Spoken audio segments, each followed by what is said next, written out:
voice your vote.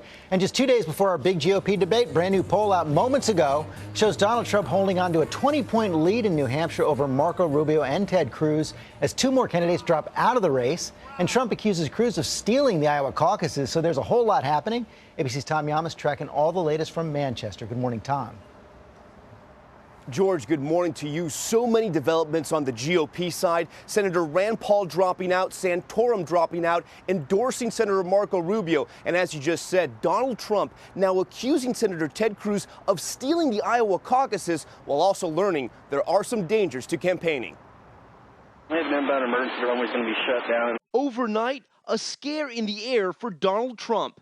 Trump Force One forced to make an emergency landing in Nashville because of a mechanical problem. Runway 20 right, clear to land. Trump eventually hitting his campaign stop in Little Rock. Some of my guys said, oh, that's okay. We can go back to New York, Mr. Trump. We'll come another day. I said, there's no way. I love Arkansas. There's also no stopping Trump's new attack, claiming Senator Ted Cruz cheated his way to victory in Iowa. What he did to Ben Carson was a disgrace, that he had quit the race. Everyone knew he didn't quit the race. Trump referring to this Cruz campaign email sent on Caucus Day. They cite a press report saying Dr. Carson is taking time off after Iowa.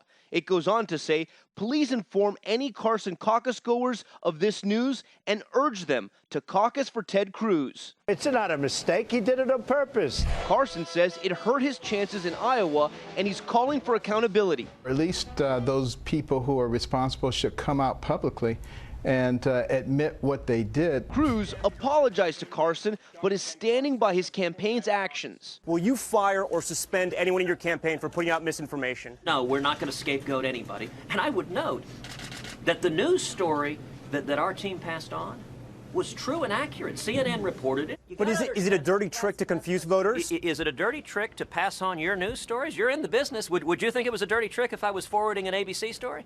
Or is it just a dirty trick to pass on CNN stories? Cruz lashing out at Trump, saying the billionaire is stirring the pot because he lost in Iowa. Well, listen, it is no surprise that Donald is throwing yet another temper tantrum, or if you like, yet another Trumper tantrum.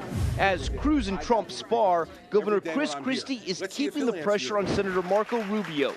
Christie warning of the dangers of electing another first-term senator. Fool me once, shame on you. Fool me twice, shame on me.